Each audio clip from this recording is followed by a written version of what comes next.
Kendrick, what's it been like being a new guy, and how do you feel like you fit into this defense? It's been great. Everybody took me in with open arms, so the transition was easier. I'm in my 5th year last year, so it was kind of easier moving. I feel like I fit in this defense a lot. Kind of at Western Kentucky, it was kind of similar, just different terminology, so I feel like I'm a perfect fit.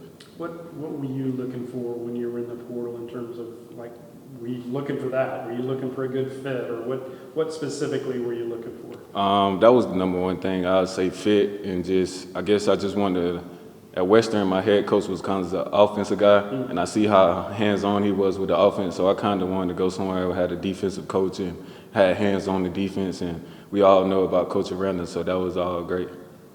We heard a little bit from Devin just kind of about those 3 defensive minds. Is that kind of what you took into the transfer portal getting here?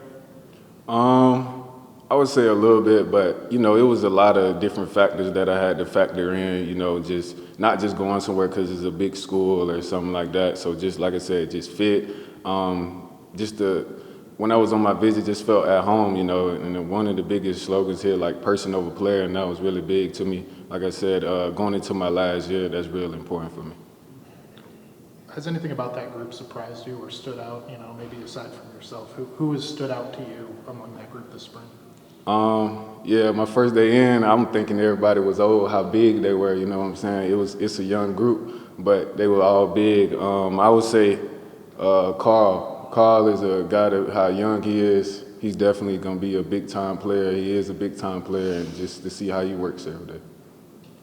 You talked about the Western Kentucky coach being more offensive-minded. What's that been like, Dave, having so much of a hands-on presence with the defense, knowing kind of that defensive mind that he has? I'd say it's been great, and it's been challenging. When you got the head, it's different from, you want to play good for your defensive coordinator, but when you have the head coach that's kind of calling the plays and more on the defense, it put more pressure on you to want to be better, want to be great, not make too many mistakes. Do you understand him when he's trying to explain stuff to you? Sometimes he talks a little bit different. He's a different guy. I feel like I'm a big IQ guy. I've been playing a lot since I was freshman year. Like you said, he makes a lot of analogies that sometimes it could kind of get me because he's a smart guy. But as far as the defensive talk, I understand all of that because I've seen a lot. Is there anything you think is going to surprise people about this group and the defensive backs and just kind of, I guess, Baylor's defense in general heading into this season? As for our group, I'll just say just the change-ups. We have many people that could go to many spots, including myself, including others. Like they could move all around in the back end, free safety, strong safety, nickelback, dime. So that's been, I think, a key thing for our room. And just the overall defense, just seeing how guys bond together, how everything just want to be executed the right way, and just like kind of the other guys said, just to see how much maturity now, even from when I first got here to now, I feel like a lot of guys, not only in my room, but just the whole defense, whole team have grown up since the first start of spring.